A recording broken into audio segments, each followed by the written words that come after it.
everyone, and welcome back to the Philosophy of Fitness podcast, episode number 66. Today, I am joined with Rebecca Boatman. We had such a great chat. Rebecca is a dating coach, and she helps people navigate relationships, finding healthy relationships, setting healthy boundaries, and having a clear-cut vision when it comes to the dating world. So I was so excited to chat with her. This episode was months in the making. We had to reschedule this a few times because a lot of stuff came up. So I was really excited to finally get a chance to sit down with her. We cover it all today. I'm telling you, this one's a little not safe for work. So just a fair warning for anyone out there. We talk about a little bit of adult things on this episode, but you know what? This is what we're here for. We talk about it all. So we talk about setting healthy boundaries, having a clear-cut vision for, wanting what you want in a partner, learning that it's okay to say no. We really cover everything you could think about when it comes to dating, certain patterns that some of us might have. She actually walked me through explaining the avoidant attachment style, and I never associated as somebody that was avoidant, but I was like, I might be a little bit more avoidant than I thought. So really just like examining where those patterns come from, how to get to the root of them, how to kind of integrate and work through and get yourself back to that neutral place of like a balanced attachment style. So yeah, we had a really awesome chat. I'm so excited for you guys to hear this episode. As always, you know what to do if you want to tune in, you want to hear about it all. You want to hear about sacral cranial massage that has to do with your pelvic floor. Which is really interesting too. You know what to do, my friends. Go ahead and stay tuned. All right, guys, welcome back to the Philosophy of Fitness podcast. I'm so excited. Today we have Rebecca Boatman. Welcome, Rebecca. I'm so excited to have you here. Thank you. I'm so excited to be here. Yeah, I know it's been a while in the making, scheduling this episode. Like it's been crazy. I was renovating the bathroom that's behind my podcast studio, and that was interfering with our time to get set together. So we're finally here together and we're making it happen. So I'm so excited to have you. Well, that sounds fun. A brand new bathroom. Who doesn't like that? Yeah, right. Oh my God. It's not the whole bathroom. It's just the shower, but it's like double the size of what it used to be. So I'm like feeling like a princess, Yeah, that's awesome. Yeah. So for everyone listening, I was really interested in not only like broadening what I talk about here on the podcast. So obviously I talk about fitness and mindset stuff. And I was thinking, dating is such a big part of mindset too. And like nobody really makes that connection. So I'm really excited to sort of have you on and kind of like hear what was it that sort of led you down the path of like, okay, a dating coach is like what I want to be doing. Yeah. I love that question. So I originally hired a relationship coach for myself like 5-6 years ago, and she changed my life. She helped me see so many things, so many basically breakdowns in like my communication, like just so many limits that I had after limit after limit after limit in terms of what's possible in a relationship. And like the littlest things she would teach me about myself or about communication would open up a whole new world. She's like, Rebecca, like you can just say this or do this. And I'm like, oh my gosh, that's possible. Like I had like my relationship blueprint up until that point was like divorces, fighting, burning bridges. It's like, don't share how you feel. Lone wolf it, like avoid, run, like everything that just led to so much like disconnect and loneliness and failed relationships, and friendships. I would never share how I felt, like sharing feelings was like so uncomfortable. Yeah. And then, I was a total avoidant. And after working with her and learning like, oh, wow, like I can actually share this and it's safe to share this. And it's going to be received well, and it's actually going to create more intimacy. It's going to create closeness or, just so many little things like that. Like that's one example. And it changed my life so much. And I was like, wow, like I want to give this to women. Like I want to support women and becoming, the woman that allows for a connected, loving relationship. And then I did a lot of relationship and dating coaching. And then more so the last 2 years have honed in specifically on dating. And so I'm familiar with both and good at both. And dating's really fun because it's all about an abundant mindset and really helping women get out of what we call like one-itis, where women naturally actually don't date. What did you say that phrase was? One-itis? One-itis, meaning like they'll meet one guy that they like or one partner and they'll say, they'll be like, oh my gosh, like he's it, right? Right. And all of a Oh, sudden yeah. they cut off all their possibilities. And this is because if you look at like hunter-gatherer, era of where our ancestors were surviving, and our biology and the way we acted then, we still see it in today's dating world, even though it's 2021 and everything's different. But the way that women and men can behave actually can mirror that era. So it's really fascinating. So you look at like men are designed to reproduce, right? Well, we all are, but naturally to spread their sperm, spread their seed, and have their genes live on, right? So for them actually dating, and not meaning that they sleep with their dates, I mean they may or may not, but it's more natural for them to be able to date, meaning see multiple women. And for women, right, this is why also you see it all the time, women will be like, I want, they'll go on one date, all of a sudden assume they're like in a relationship, and then be confused when they find out he's dating, so it can feel counterintuitive. But I always say too, I'm like, let me preface this. Dating is simply going out to coffee. Like you go out to coffee with one guy one day, you get to know maybe 20, 30 minutes, whatever. Maybe you go out to dinner and then you do it again the next day with a different guy, right? You're just dating is simply learning and getting to learn about yourself, getting to learn about these humans. It's not, sleeping with them, be physically intimate with them. Eventually it can lead to that. But I like prefacing with that because people have different definitions of dating. Yeah. So as a woman, the one-itis is, oh, I need to find a provider to save me from the lion, tigers, and bears. So, back then you wanted to find someone to protect you from the, the weather, the crazy weather, that we wanted them to hunt for you, right? That's how you survive. So, that's why women can still tend to naturally be like, oh, there's the one. And then they cut off all of other possibilities. So I work with women up, creating an abundant mindset so they can have just like, I have so many of our students just have the most amazing date lives where they're like, I don't know. Now my problem is like, who do I choose? Yeah. Wow. There's so much that I want to unpack from what you said. And I relate to what you said at the start so much of like, feeling like you can't share how you feel. Like that is a pattern that I've noticed within myself of previous relationships was like, I never had the courage to like ask the person, what are we? So I would have like 3, 4, 5 month talking stages. And now in hindsight, I'm like, girl, like you should have just like figured out what it was. And then like, it just led to this, anxiety of like, oh, well, what are we? But like, I don't want to come on too strong. And just like this whole feeling of like, I can't, say how I'm feeling. And I feel like so many of my friends still are in that headspace of like not wanting to, really sort of make the first move or the leap into it. So that was like the first thing that stood out to me. There's so much you said too, even about like evolutionarily. It's so interesting because I do feel like it's a lot easier for men to date around. And like you were saying with the one-itis, like as women too, I've been in the position before of like, you find one person, you're like, before I even go on a date with them, sometimes I'm like, that's it. Like I picture my life with him. I'm like, we're going on vacation together. Like that's it. He's the one. And then like you meet them or you go on a few dates and you're like, the vibe wasn't there. It's so funny how we do that. Yeah. And so coming to your first question that you brought up about the afraid to share how you feel. So and then, it sounds like going on and dating and then realizing, wow, this actually isn't a match. Like we don't have the same visions or so there's two things I want to address. One, that are powerful, and I love that you said your friends are in the same, like have the same experience. Love you, friends, totally get it. And everyone listening, totally get it. I used to literally, when it came to having to share how I feel, I'd be like 3, 2, 1, say it. 3, 2, 1, say it. I'd do it over and over again in my head and then not say it. Now I'm like, oh no, I will just, because once you start getting good at this, you experience it, sharing what you want and asking and requesting and being honest, you experience the freedom of it. And so you're anchored into, wow, this is a whole new life. And you don't go back to that old way of experiencing and being in relationship and partnership and dating. So the fear of sharing how you feel question, Haley, do you share it? So would that also show up for you in like partnership if something hurt you, or was it mainly just the, like, would you kind of like avoid if something hurted you, or would you mainly just experience it in the beginning stages of dating someone?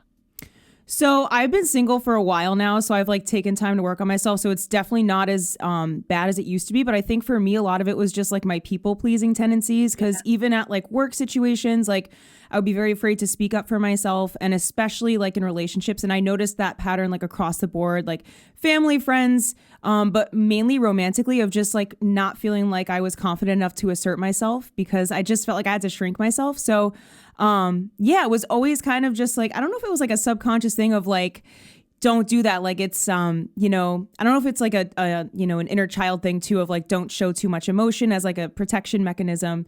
That's a whole other like rabbit hole, inner child healing. But, I've gotten better with it now that I've like taken time to myself to like actually get to know myself. And I think a big part of it, and I don't know if this will resonate with anyone listening, is that like, I didn't really know who I was at the time that I was like in these relationships or these talking stages. So in hindsight, I'm like, well, how could I even have known what I wanted if I didn't even know who I was? Yeah. So it's like now that I've taken a break from that, like I do feel like it's better, but I'm now entering a phase in my life where I'm ready to put myself back out there. So that's why I reached out to you. I feel like, you know, this kind of stuff fascinates me, and like understanding how we show up in the dating world too is just fascinating. Yeah. So good. I'm so happy. I love hearing that you're putting yourself out there. Trust me, when you're in my like, whether it's through podcast, Instagram, like friends, me, my friends, it's like you get like this dating, like, okay, I'm dating. Like my friend who's been staying with me is like, she goes to these events, she works at these events, and there's all these attractive, amazing men. I was like, girl, like, do you go out with any of them? Like, cause she's single. I'm like, go on. She's like, well, no, like, and I'm like, why not? Like, she's like, I want to keep it professional. I'm like, there's nothing, you can still be professional. You know what I mean? Yeah. You can get someone's number. And then she came home the next day. She's like, guess what?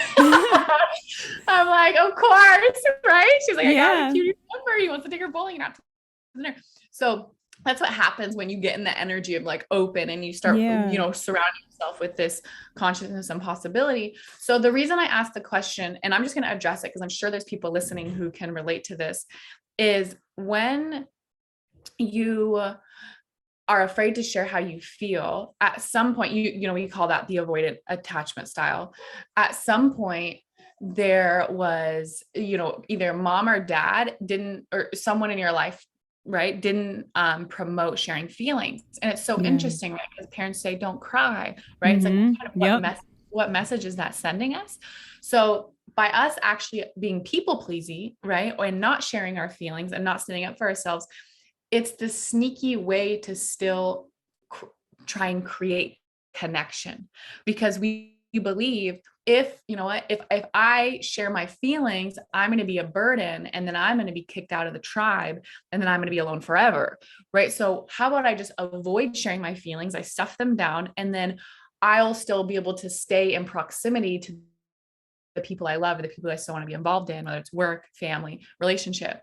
So it's so funny because I tell my friends who are more anxious and they like love feelings, you know, when I tell them this, they're like, what the heck? They're like, literally like they like drop their mouths open. They're like, that's real. I'm like, trust me, and avoid, like when we do that, it's because we love you, and we don't know, feelings weren't safe, sharing feelings. That's so crazy. Like, I don't know. That just blows my mind how you said that too, of like, it's almost a defense mechanism, not even a defense, but a protection mechanism, because you want to still be a part of the tribe. Man, it always goes deep. It always connects back to like, you know, your inner child. It's so like inner child healing is so powerful. And like, that is something that I realized over the years, is like back when I was in these like talking stages, like I had no sense of that. I didn't know why I was like showing up the way that I was. But it's interesting because no one's ever like told me that I'm an avoidant before, and I never like associated with that. But now that you've explained, I'm like, shit, maybe I am. Like, ooh. Becoming secure, right? It's like, that's always the goal, but essentially we usually go between two, like, and sometimes we can do all three, you know? Yeah. But, that's why I wanted to ask that question about the feelings. And then there was the other part around going on the date, and say you're with a guy for 4 months and you're like, I don't want to come on too strong. Yeah. Like, what are we? So I always say, to make it easy, you focus on the experience, like, you know, and trusting that the right man will say, like, I want to be with you and only you. And the part where you can be assertive and authentic and honest is, this is what's important to me. Right. Yeah. And then witnessing how he responds. Like what's important to me is an exclusive relationship, right? What's important to me is marriage. What's important to me is kids. You know, it's not like you're saying do that yesterday, but Yeah. you're being honest about what your desires are and what your vision is. And so a lot of it, and not pretzeling, because what I'll see sometimes is women will pretzel or steer away from that. What does pretzeling mean? Like they just avoid sorry, it? like bending themselves to be a match for what she thinks that man is. Yeah. And that's a lose-lose, baby. Like we're about the win-win. Oh my God. That's why I always say too in dating, like get crystal clear in your vision. I have a Manifest Your Evolved Man course that's incredible. And inside there, I take you through a series of questions to help you literally uncover your deepest values. And when I did it, it blew my mind. Like I asked you questions like, where do you spend your money? Where do you spend your time? Like really getting into your life and what you value. For me, it's inclusivity. I'm like, everyone's included. Yeah. You know, and it's not like that for everyone. And then also looking at it helps you look at your deal breakers in partnership as well. Like, okay, no smoking. Can you have kids? Yeah. Maybe not. Like these things really, and then you have a map when you go out and date. And I say, I'm like, do not frickin', I want to swear if you don't care. Do not. Yeah, no, that's fine. I'm going to PG frickin' effing settle, because when you settle, your confidence takes a hit, girl. Like you're not yourself. But when you're like, you know what? I'm like, I just had an experience with it the other day too.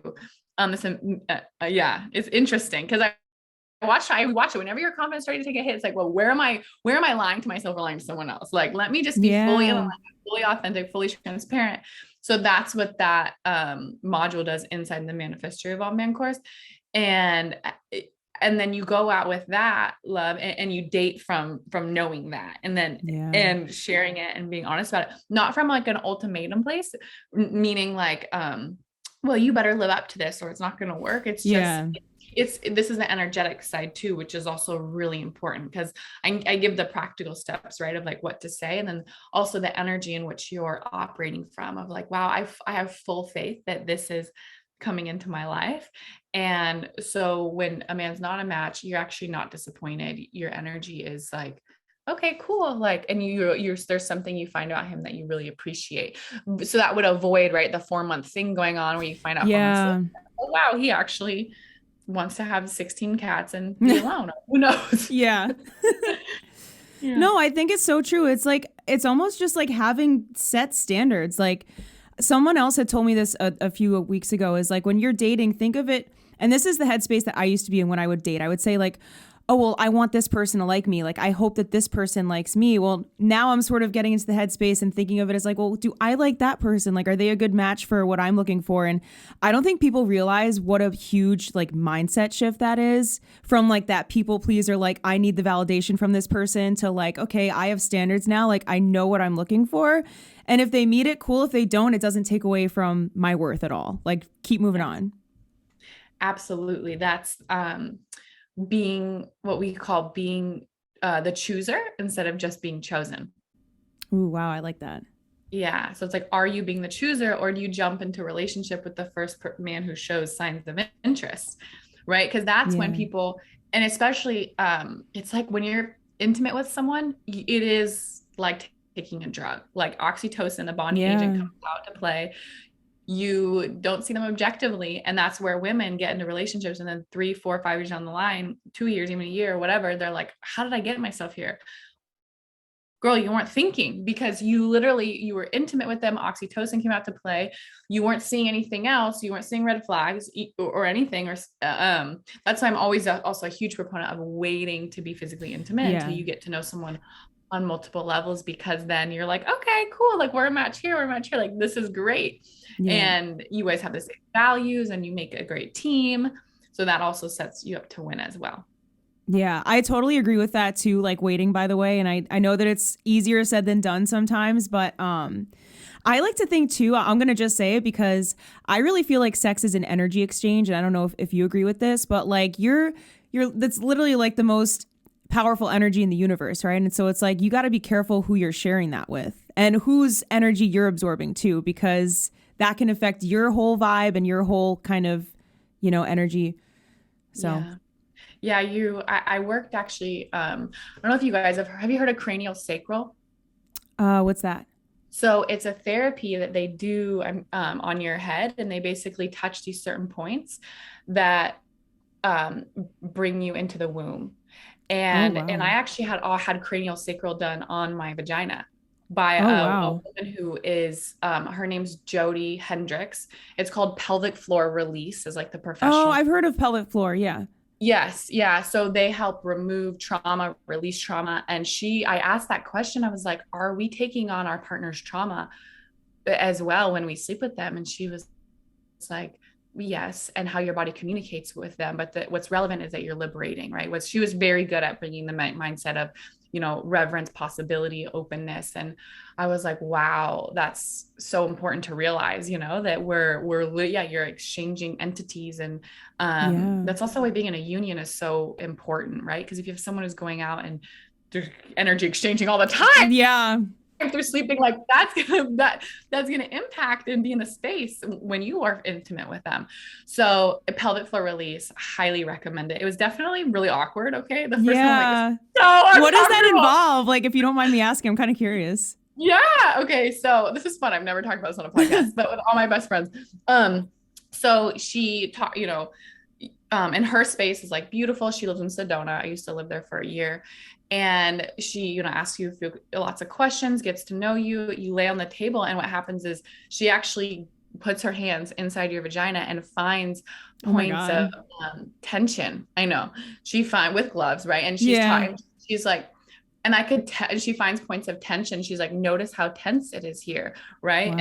And notice and what she would do is happens is I know so this some people are listening and some people because I'm using my hands right now. I know some people are Yeah. listening. No, some people can see it too. Okay. So what happens is if you touch something where there's tension, you're bringing awareness to it. So the tension is already there, but you're going to feel more of the tension. So she's bringing awareness to it so that it can act because it's like this. So if you bring awareness to it, it can let go and it can release. So you're creating more space and openness in your womb and in your pelvic floor area. And so she would go around and do that to create for the body to like relax and let go Wow. because it can any sort of like say you have sex and you really didn't want to or anything like that's trauma that's stored in, Yeah. in your body. So the next day my whole like jaw right here like oh it was hurt because your jaw actually mirrors your No way. hips. Yeah, so if you're Wow. tight here it's mirroring here and it would hurt so bad, Haley. And my psychologist, who's amazing, his name's Doug Brackman, double PhD, like just brilliant man. He wrote a book called Driven, which I highly recommend. He was like, this mirrors. He's like, so he taught me to go and to do that and do that, and then this will like let go. But what blew my mind, this hurt so bad. She was like, they were like, Rebecca, that tension, her and my psychologist like has Yeah. always been there. You're just now aware of it because you're coming more into your body. And Whoa. I know it's Oh my so mind. God. Yeah. So the second time wasn't as awkward. The first one I just had to get it Yeah. done. And then when I went again, I was like, Yeah. this isn't as weird anymore. But I recommend it and I totally understand if it's uncomfortable at first. Yeah. No, that's crazy. Like, did you feel like a difference in your energy, like in your emotional state afterwards, or? Oh yeah. Oh yeah. Just more. I mean, this whole last year I've gotten really into somatic healing, which is coming into your body and liberating energy. Just you are able to reach more states of calmness, I believe, and bliss and peace and like genuine connection and happiness. Definitely I remember sex being more just like sensitive and like present and more curious of like, whoa, she would tell me certain things. She's like, notice when your body will tense up, right? Notice when it's Yeah. relaxed. So more inquisitive and like also like way more surrendered for sure. And also emotional, but in very good, healthy ways of like releasing. Yeah. Wow, Yeah. that's so cool. It sounds like a way to like get rooted into your body more. Like I've had people on to talk about somatic release breath work, like traumatic release breath work, and they say the same kind of thing, but that's even more extreme. I've heard some people have almost like psychedelic experiences with just breath work. Have you ever done that or? I've done breath work. I've never done psychedelics, but I hear yeah what you're saying that people can have psych. So I Yeah. can't compare, Yeah. But I've had yeah. So through somatic work, I had an experience that one of my close friends, Aaron, does Aya retreats all the time. And I told him about one of my Oh yeah. somatic experiences. And he was like, that's literally exactly like ayahuasca. And No it was way. just simply through, actually, you know what? I don't even know. That's a lie. That wasn't breath work. That was somatic where you find the tension in your body, and then you come to your heart and you feel safety and you go back and forth, and what's happening is the darkness of, or the density of the emotion and the shame, or which we all deal with, right? Hmm. It's touching the light, and then it's being liberated. Like the thing about the light being shined on the dark so it can be dissolved. So through that experience I had like a mind-blowing, like, holy crap, what is life? Wow. But through breath Yeah. work, I have no, I've done breath work, but I haven't had, I've had total moments of like bliss and peace, but I can't really Yeah. compare it to psychedelics. No, I mean, I've never done psychedelics either, but I'm so fascinated by it. And like even breath work too. Like I've done breath work before, but I've never had like these crazy, like someone I was talking to, I had someone on the podcast. He said that your brain almost releases something that's similar to like DMT when you DMT. get really into, really deep into it. I've never like personally gone there. I think a part of me is like kind of scared to really, dive into it that heavily, but it's like Yeah, so fascinating. it is. We're fascinating. We're like the most intelligent creatures. I'm deep in, I don't know if you guys studied Joe Dispenza's work too. Yes. Oh my God. I'm He's obsessed. amazing. Yeah. I said, for he was in my dream last night. It was really bizarre. Really? Like, that was the weirdest dream ever. Oh But I my do God. binge listen to his stuff, so it makes sense that that Yeah. would happen. But yeah, his stuff's amazing. I always recommend it. Yeah. And I know we're totally going on a tangent here. I don't know if you want to go That's back to okay. dating and relationships, but Yeah, no, I like honestly, like I love just seeing where people want to take it, but Joe Dispenza is amazing. Like I started reading a lot of his stuff when the pandemic started, just about healing your body from within. And something that's so fascinating to me is how we can get addicted to stress. And like I know people in my life that are literally like peace and love, but they're Debbie Downers. Like they are the first to be like, wait till you hear this bad news I have to tell you. And it's like if there's not something wrong, they're like clawing at like anything they can to try to like bring stress back into their life. Cause like your body gets so used to being stuck in the state of stress that you're gonna just like do that. So actually that kind of made me think of something with relationships. Do you think that like if you're somebody that has been like, let's say not even in an abusive relationship, but just in a power dynamic where it felt like unstable, is that pattern going to carry on? Like, are you going to continue to seek that if you haven't fully healed it? Or do you think that you can skirt by and just like get out of a relationship and then figure it out in the next one? girl, there ain't no skirting by. So that's a great question. So basically a trauma bond, Yeah, yeah, I believe that trauma bonds can be so gnarly, like the power dynamic, that you're like, I want something different, and you do what it takes to create and get there. I just assume everyone's like that. And it's going to take work, right? Looking at what had me get into this pattern, or what in me is creating the pattern. So, and what do I really want? And know that, and this is so beautiful. I was like, know that, like, because I know a lot of people in power dynamics, they're maybe afraid that they won't be attracted to what's best for them. I hear that all the time. yeah, You absolutely will. And you will not miss the power dynamic. You will not miss the trauma bond. You won't miss that. So knowing it's about having a vision stronger than the past, right? Having a vision strong, like being willing to have faith. You don't have to see the full picture, but if you're ending up in that, right, where it's a power dynamic is, usually you're trying to get your unmet childhood needs from that person. Even that can even happen in a healthy relationship. That does happen. I have yeah, it does happen, but know that it's really looking at, okay, where am I trying to source my power from this person when I am the power, right? Because you yeah. are it. And the reason we hook in or end up in those situations is because we're falling into the distortion or the illusion from whatever limiting beliefs that we have to source it in another person, putting us in the same spot. So really looking at like, okay, where do I get to reclaim this part of myself? Where do I get to own my power? And what is that going to look like in relationship? And how can I, and when you ask that question, opening up your brain, like, what is that going to look like, to the possibility and the excitement of what this new bond is going to create and just bring in your life, all the beauty and the adventure and the honor. And I say that because anchoring to the vision is so powerful when it comes to doing the work. It keeps it helps you keep your commitment to keep going, maybe when it's challenging or you feel like you get stuck and you just want to eat a big ass thing of peanut butter.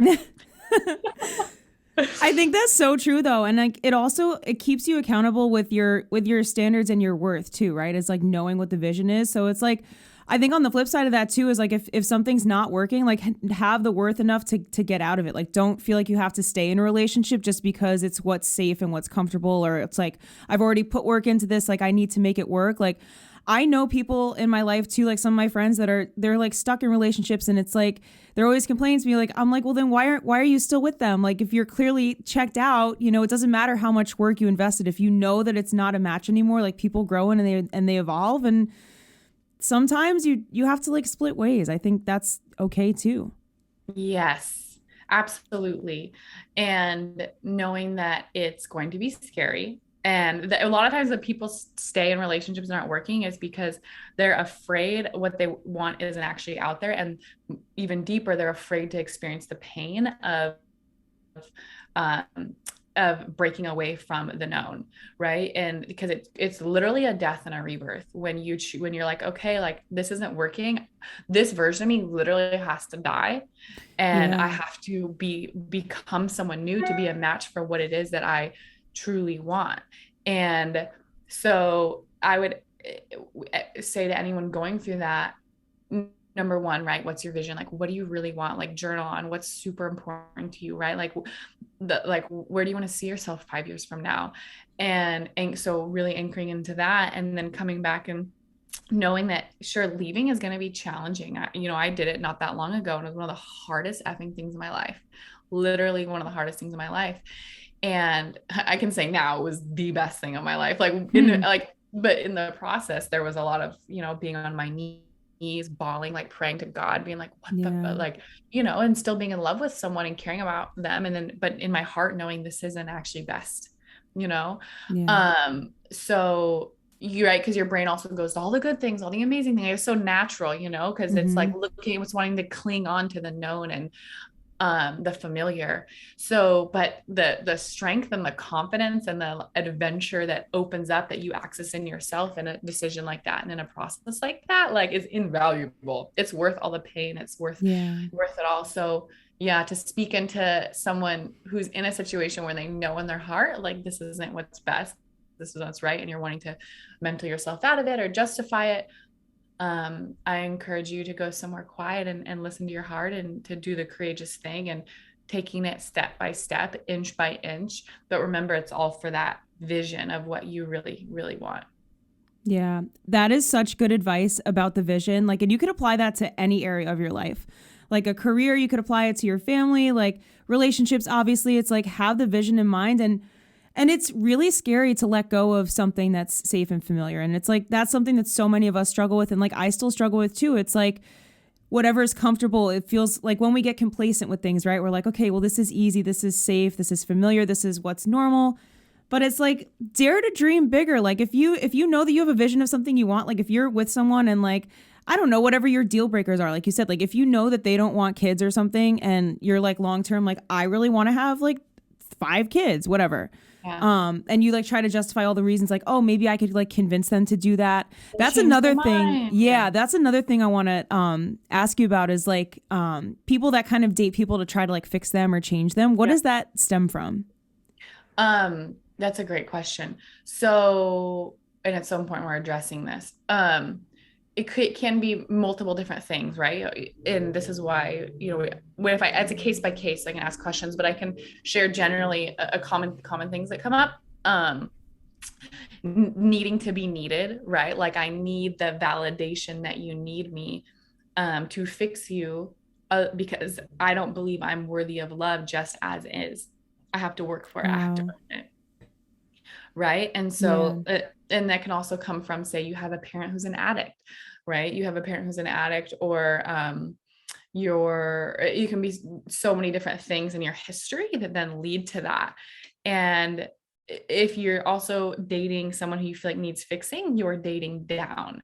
Therefore, if they reject you, it doesn't hurt as much than if you were dating someone who had it all together, didn't need fixing, and rejected you. The pain of that rejection, it can also be what people are afraid of. Therefore, they date down, they date what feels like less risky because, oh, it's not going to hurt as bad because they're already a piece of work, right? Like I'm already Wow. going, yeah. So That's deep. yeah, it's to avoid Yeah. pain. We're like fascinating. Let me Oh my avoid God. pain creatures sometimes. Yeah. Wow. That just blew my mind. Like hearing like, I love kind of just like understanding like why we show up the way that we do. And that actually kind of makes so much sense. Like thinking about that. Can you like elaborate a little bit more on the idea of like dating down versus dating up? Cause I always hear people joking like, oh, someone's always reaching versus settling, like when they're boyfriend and girlfriend or, you know, whatever the case may be. What are your thoughts on that? Like date, like just, well, why people date down and settle? Yeah. Question. Yeah. So I always like to think it's coming from two common limiting beliefs. One is what I want isn't actually out there, right? Like it doesn't actually exist. So I better just settle because what I want Yeah. isn't really out there and I don't want to be alone forever. So let me just settle. And the second one is, I believe it's out there, but I don't believe it's possible for me. I don't believe I am worthy of it, right? I believe it Yeah. exists, but not for me because of X, Y, and Z, right? All these limiting stories that we're like, we're a field, right? We're a magnetic field with all these thoughts to receive information. And what's beautiful is you can interrupt and replace that. Like we've all got the power to do that, and that takes discipline. It takes intention. So when people date down, they're just, it can be sometimes a lazy, like I'd rather just be Yeah. lazy and stay over here with it comfortable. It's like, girl, no, I know you, no one wants that, so you don't want that. So yeah, the two limiting beliefs: number one, it's not out there; number two, it's out there but it's not out there for me. And yeah, you get to stay comfortable and familiar and experience, maybe patterns that you knew growing up and that are destructive or drama filled, not feeling loved, not feeling like your needs are met.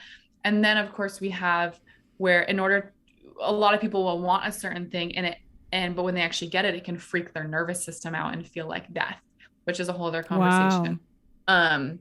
So Oh my with God. a lot of the work that we do with our students and in the Manifest Your Evolvement course and just in all our courses and our events is be attuning and becoming a match to what you are, what attraction is good for you and what you actually really want. Because what will happen is women can sometimes interpret them as boring, or they'll find something wrong with Yeah. them, right? Because that level of intimacy can terrify. And I'm like speaking from personal experience. Mm-hmm. Okay. Right. The level of presence can be like, oh my Yeah. gosh, what do I do with this? Like you're all here. So we can sabotage in ways that where it's unconscious. And it's Yeah. beautiful to do that work and then open yourself up to what you really want and realize it's like a whole new world. That's like I've experienced the self-sabotage thing too. Is like it's really funny because I feel like now that I've been single for a while, I'm like almost on the opposite side of the spectrum where I'm like, oh, like this is a red flag, like they're canceled like immediately, because I'm like, am I just like not ready to put myself back out there? Because I'm like, any little thing that like doesn't align, I'm like, well, do I have standards, or am I just like, you know what I mean? It's like the lines have been blurred with that, and I've found myself in that position like a few times. Oh my gosh. I can speak into it if you would like. Yeah. Yeah. It's making me giggle because I'll never forget. I was joking around with my friend and we were talking about the girl who like the girl meaning like us and like friends and people we love and know, who like never sets boundaries. And then when she finally sets boundaries, it comes off like, like a little chihuahua. Right? Because it was like, there's like the resistance in it. Right. So, I love that. You're like, I was over here and now you're like, I feel like I swung hard over here. So, and having that awareness, right? And a lot of times that can also be control, like secret control, where we're like, okay, and it's fine to say, it's, I want to put it into the right words because it's healthy to say no and next, right? It's healthy to say no and next. And it's important to be in the energy of asking, how do I feel on this day? How does my body feel? How does my heart feel? How is he treating me? Right. Mm-hmm. And then, but if you find yourself constantly looking for something wrong, it could also be that we're like, our heart's a little bit closed off and we're like, I'm not actually open and available. Therefore, let me find something wrong. So I don't have to risk being open. I don't have to risk showing you my soft underbelly, meaning like my vulnerability, or I don't have to risk opening my heart. So and to know when you're not in that is when you go on a date and you're like grateful for the man. You're like, oh my gosh, you're grateful for the date. You're like, that was so cool. He's such a weirdo, or yeah, right, or like whatever the experience may be. Yeah. And you're like have genuine curiosity about the person. And that takes also relinquishing control, right? Because in dating and flirting and everything, it's a whole surrendering process because we don't know these humans, right? And we can't predict what they're going to say to us. We can't predict if they're going to ask us out, like when we're flirting, right? We can't predict. Yeah. So you're literally like, when I tell girls, go wink, go smile, they're like, they act like I'm telling them to go kill someone. I'm like, dude. Right. So it's because you're in the unknown. You're being warm and inviting and open, and this person can come up and talk to you. And same thing in dating, right? So if we find something wrong with them consistently, it's a way to also still have control and not have to open and share our heart. So then the shift would be, what would it look like to share my heart on each date? That's what I would say to do. Like, what would it share my heart and to get to know their heart, and just to be curious and grateful and watch your energy, your thoughts, your feelings, your beingness kind of shift. And then all of a sudden you're more open to that man coming in who is a match for all the deal breakers and the experience that you want to have in partnership. Yeah. That makes so much sense. And I like what you said too about like, how does your body feel on the date? Because I feel like our bodies know things before we do. Like everybody calls it like the ick. Like if you have like the ick about someone, like, I think it's okay to have that. And I think it could also be, like you said, like the control thing of just like, oh, let me just find like any red flag so that like I'm in control and I don't have to like reveal my soft side, which is like, oh my God, I feel like I'm being called out, but it totally resonates with me. So that's like so powerful. Like, being more present on the date too. I think that's like a headspace shift of like just being present and like really seeing the person for who they are and like hearing them, and then, you know, making the executive call after that. Because sometimes I feel like I've been in the position before where I'll head into a date, or I know friends have, and they're like, you already have your mind made up. Like, I don't really think I'm going to like this guy, but like, whatever, I'm just going to show up anyway. Like, I feel like that's the same kind of headspace of like just searching for like anything to just chuck them out the window and like move on to the next one. Totally. And it's a way to I think it's also a way to check out of our bodies and to come into our heads and to be on to the next thing. Because when we have a human and a human, right, it's like a mirror. It's like this beautiful mirror of like, okay, so asking like, how can I like settle into this space and just be in this moment and notice, like, get familiar with the sensations in your body. Like, is there like, whoa, what's that? Or what's that? And use dating as an opportunity as well to like come into this moment, to come into your body and to just be like, I want to make this fabulous. I say dating, I'm like, it's like one of the coolest times of your life. Like I say, you can make anything fab. Like, why not make dating fab?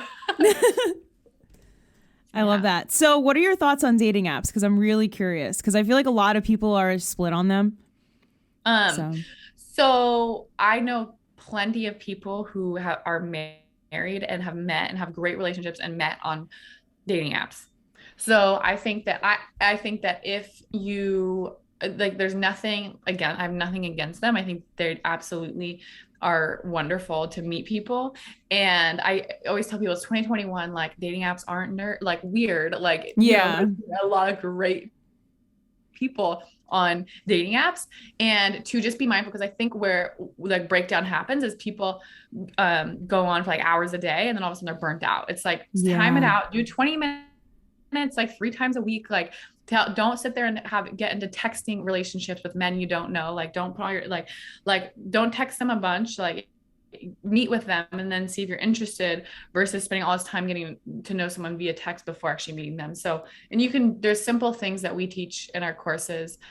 This is like the Date Smart Kit course that we have, which is like phrases you can say. And one would be, like, I wonder if you're this funny in person, right? You can be like flirty to like move it to an in-person date quickly, or a phone. But maybe you want to talk on the phone with them or FaceTime them before you go out with them. Like, oh, I wonder if you're this funny on FaceTime, right? So you're saying you're not saying you need to FaceTime me. It's still a very feminine way. You're being able to stay, right, and in your power, right? So like, oh, this is my preference. And then, dating apps can be absolutely wonderful as long as you're mindful about your time and your energy. And most importantly, out of everything, it's your energetics. It's the energetics, right? Where's your energy? Where's your state of being, thinking, feeling? And then that's definitely an avenue to meet great men. I think that's great advice too, of like, I'm sure a lot of people listening can relate, like having these texting, I don't even know what you would call them, but just like maybe like you just text the person for a few weeks and like you don't even have their number saved and you're like texting every day and then all of a sudden they ghost you and it's like, I just wasted so much time. Like now I got to go through the whole what's your favorite color, like small talk thing again with someone else, and it's like they never want to meet. Like that's such good advice. Or like even doing like a FaceTime, like I heard somebody else too referring it to dating as just like a vetting process. So like if you do like a quick FaceTime call or something, or like a chat on the phone, let that be like a really quick way rather than texting them for 3 weeks and then like never seeing them again. Like you wasted all that time when you could have just like had a call with them. I agree. And my girlfriends who are listening, who find themselves in the texting relationship, that's also, and you find yourself talking to someone often before getting to really know them, it's a way to actually avoid intimacy. Because think about going on a date and seeing someone face to face is 10 million times more intimate than texting. Yeah. So I say like we would, if you desire connection and feeling at home with a man, it's also getting comfortable with intimacy. And I speak from this being a big journey of mine. And so it's all worth it. It's all worth it. So definitely interrupting that habit and letting yourself hop on FaceTime. Yeah. Or going on a 20-minute coffee date. Yeah, coffee dates too. Like sometimes dinner dates can be a lot of pressure. I know some people get like really anxious about that, of like, just sitting down for a dinner date with someone you've never even like spoken to. So like even like a walk in the park, like coffee, like simple things like that are enough for you to, even energy, like you can feel someone's energy in person more so than you can over text, obviously. So like you'll be able to feel their vibe too, even with just a quick interaction. And then from there you can decide if you want to like continue to date them or not. Absolutely. Yeah. So I'm kind of curious if you have any like last minute advice or tips that you would give to anyone that's like single in their 20s that's trying to navigate the dating world and the crazy world that we live in now. Oh, I love that. I think we touched on it a lot, which is the vision piece. So I would say like let your home play, because who likes the word homework, be like I love that. Writing out what you do want to experience in your dream relationship in present tense. So this is what I feel, this is what I experience, and know that also in your 20s, like you're still figuring out who you are and what's important to you, and that's totally okay. And that's beautiful. You're going to go through like initiations and more freedom. Like just know that that's ahead. And dating is a process to really get to know yourself. And of course, in knowing yourself and in this discovery, you can meet your lifelong partner in your 20s as well. So, but the home play would be writing out what you do want in present tense. So when I say present tense, it's like you already have it when you journal. So it would sound like I'm in the most amazing partnership. He woke me up this morning with coffee, and now we're going to my favorite farmer's market. I love his kisses. Like I love spending time with him, and we're planning a trip to Thailand, and I cannot wait. His family's amazing. I love his sisters. Like you're very it's much like scripting. Yeah. Okay. Yeah. That's it. Manifestation called scripting. So that I would say, do that. Let the vision lead you, and surround yourself. Like you can stalk me on Instagram, right? Surround yourself with the tips and the consciousness and the inspiring energy to support you in staying, and people, right? Friends, right? Friends who are of this thought, right? Are of this level of responsibility and understanding and co-creation to support you. Like setting your environment up to win is really important. And if you're listening, you feel like you don't have that, I can guarantee that there's someone in your life that is on this train. So reach out to them, start to build a relationship with them. And because we become like the people around us, right? Naturally. So those are my two big tips. Yeah. Great advice, by the way. The vision thing is like so powerful. I love that. And I think that's something so many of us need to be reminded of, is like, it's okay to have the vision, and it's okay to step away, to have your standards. Like, that's my biggest takeaway from talking with you, is like, just know your worth. Like, have the vision, hold on to it. And if something's not aligning or resonating, it's okay to move on from it.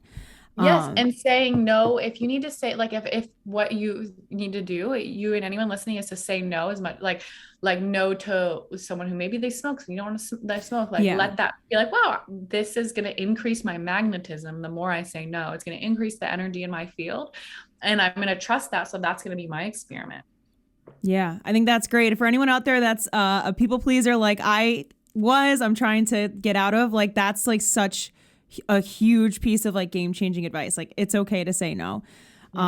So that's such a huge takeaway. But thank you so much. I like learned so much. I wasn't even expecting like the conversation to go where it did, but this was so good. Good. I know. Pelvic floor releases. Yeah. Like, oh my God. Awesome. I want to give you a chance to like plug yourself. So like where people can find you, if you have any like workshops or anything you're working on. Yeah. So my Instagram is Rebecca Boatman, Boatman. I post a lot of free inspiring content on there. And then I have a free guide. It's What Keeps You Single. So if you just go to whatkeepsyousingle.com, I give you a free dating guide to support you on the three biggest traps that I see amazing, good-hearted women fall into. And I teach you exactly how to avoid those traps so you don't waste your time in dating. And that's whatkeepsyousingle.com. And then I know we mentioned the Manifest Your Evolved Man course. That's manifestyourEvolvedman.com as well. So that's like a 9-step module course. I give you the energetics and the practical steps to attracting a loving man.